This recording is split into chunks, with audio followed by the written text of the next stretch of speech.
கோயம்பேடு பேருந்து நிலையம் அறிந்து உணர முடியாத அதிசயம். துயரமென பல பக்கங்களை தன்னோடு சுமந்துள்ளது. இரவு நேரங்களில் பேருந்து நிலையத்தின் காத்திருப்போர் பகுதி முழுவதும் அவ்வளவு பேர் தங்களுடைய உறக்கத்திற்கு இடம் பிடித்திருக்கிறார்கள். உடலும் மனமும் மட்டுமே சொத்தாக படுத்திருக்கிறார்கள். பல குடும்பங்களுக்கு அதுதான் வீடு. குழந்தைகள் முதல் முதியவர்கள் வரை கோயம்பேடு பேருந்து நிலையத்துக்குள் இருக்கும் உலகம் சொல்லும் கதைகள் மனதை உருக வைப்பவை. வீட்டை காலி செய்து மொத்த பொருட்களையும் சாக்கு மூட்டையில் கொண்டு வந்திருந்த ஒருவர் தலைக்கு பக்கத்திலேயே வைத்து படுத்திருக்கிறார். மூட்டையை சந்தேகத்துடன் தட்டி பார்த்த காவலிடம் குக்கர் என்கிறார். இன்னொருவரோ துணியை தலையணையாக்கி தூங்க முயற்சி செய்கிறார்.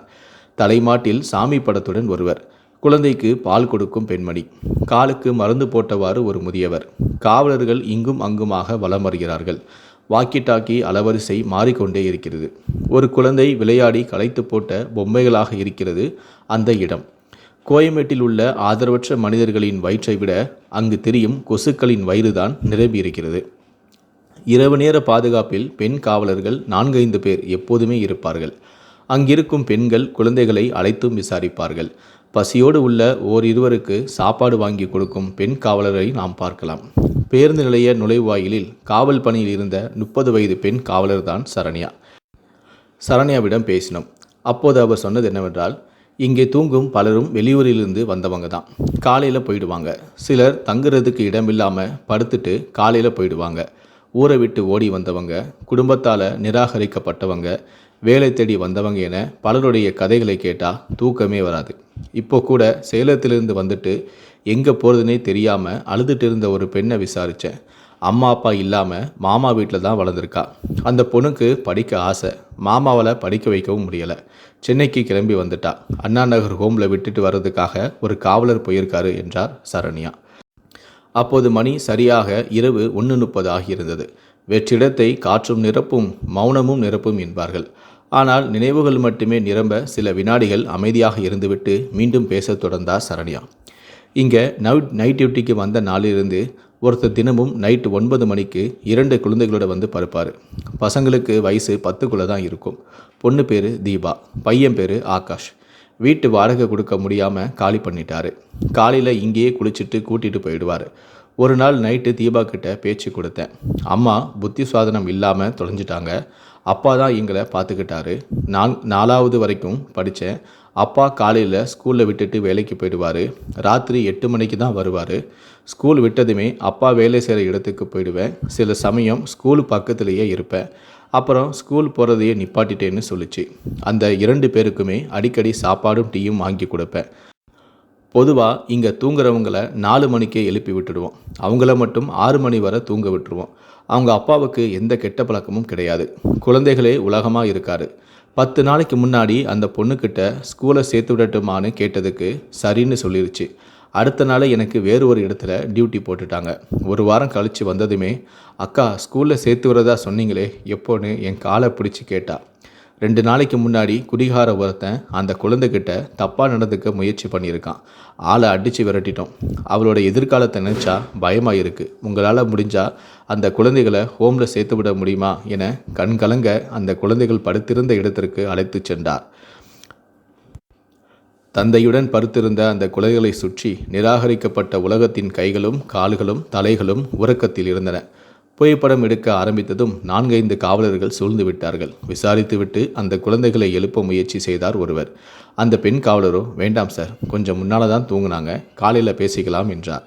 இதற்குள் சேலத்து பெண்ணை அண்ணா நகர் ஹோமில் விட்டுவிட்டு வந்த இன்னொரு பெண் காவலர், இந்த பொண்ணு மேலே படிக்கணும்னு சொல்லுது, நல்ல மார்க் எடுத்திருக்கு, +2ல் 950 மார்க், அழுதுகிட்டே இருக்குது மேடம், மனசுக்கு ரொம்ப கஷ்டமாக இருக்குது என்றார். முன்பின் தெரியாதவர்களுக்காக கலங்கும் மனம் படைத்தவர்கள்தான் பெண் காவலர்கள்.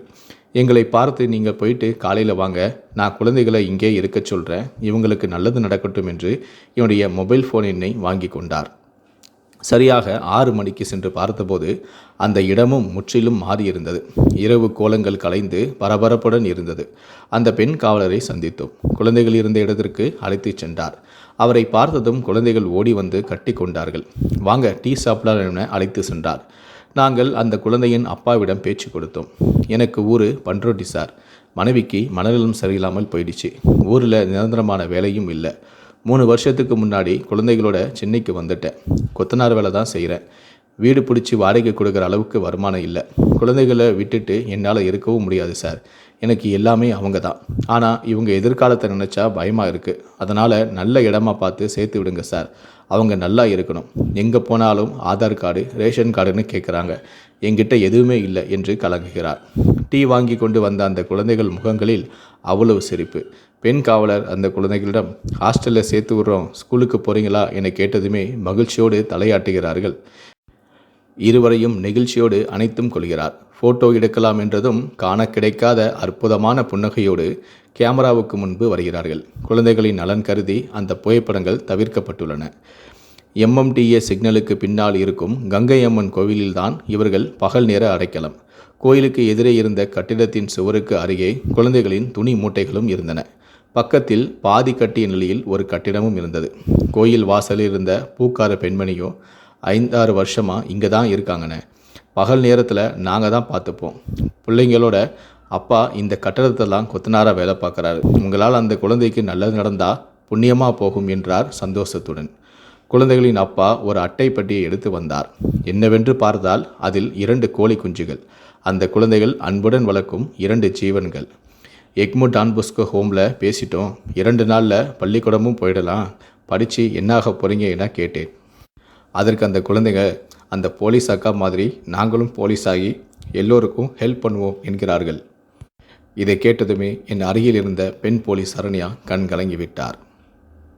அவருடன் சேர்ந்து நாங்களும் கண் கலங்கிவிட்டோம். கோயம்பேடு பேருந்து நிலையத்தில் நைட் டியூட்டி பார்க்கும் இந்த பெண் போலீஸான சரண்யாவை நீங்கள் பாராட்டணும் அப்படின்னு நினச்சிங்கன்னா இந்த வீடியோக்கு ஒரு லைக் கொடுங்க. உங்களுடைய பாராட்டுகளை கீழே இருக்கக்கூடிய கமெண்ட் செக்ஷனில் மறக்காமல் சொல்லுங்கள். முடிந்த அளவுக்கு இந்த வீடியோவை மற்றவங்களுக்கும் ஷேர் பண்ணுங்கள். இதே போல பெண் போலீஸ் செய்த மற்றொரு சம்பவம். பீகார் மாநிலத்தை சேர்ந்த பெண் ஒருவர் கேரளா மாநிலத்தில் வசித்து வருகிறார். அவருக்கு 4 குழந்தைகள் உள்ளனர். அந்த பெண்ணின் கணவர் வழக்கு ஒன்றில் கைது செய்யப்பட்டு சிறையில் அடைக்கப்பட்டுள்ளார். அதே வேளையில் அந்த பெண்ணும் உடல்நலக்குறைவால் பாதிக்கப்பட்டும் இருக்கிறார். இதையடுத்து அந்த பெண் 4 குழந்தைகளுடன் எர்ணாகுளம் மருத்துவமனைக்கு சிகிச்சை பெற வந்திருக்கிறார். அப்போது பெண்ணின் உடல்நிலை சற்று ஒத்துழைக்காததால் தீவிர சிகிச்சை பிரிவில் அவர் அனுமதிக்கப்பட்டுள்ளார். அந்த பெண்ணின் 3 குழந்தைகளும் பராமரிக்க யாருமின்றி சுற்றி வந்துள்ளனர். மேலும் பிறந்து 4 மாதமேயான அந்த பெண்ணின் 4வது குழந்தையை கூட பராமரிக்க யாரும் இல்லை என கூறப்படுகிறது. இந்த சூழலில்தான் 4 குழந்தைகளுமே உதவிக்காக கொச்சி நகர மகளிர் நிலையத்துக்கு அழைத்து செல்லப்பட்டனர். பின்னர் அந்த 4 மாத குழந்தை அழுதபடியே இருந்திருக்கிறது. இதையடுத்து 4 மாத கைக்குழந்தைக்கு போலீஸ் அதிகாரியான ஆர்யா தாய்ப்பால் புகட்டினார். இது தொடர்பான புகைப்படங்கள் சமூக வலைத்தளங்களில் வைரலாகி வருகிறது. பின்னர் குழந்தைகள் பராமரிப்பு இல்லத்துக்கு மாற்றப்பட்டனர். பெண் அதிகாரியின் தாய்மை குணம் அனைவராலும் மனதார பாராட்டப்பட்டு வருகிறது. ஆர்யாவும் 9 மாத குழந்தைக்கு தாய் என்பது குறிப்பிடத்தக்கது.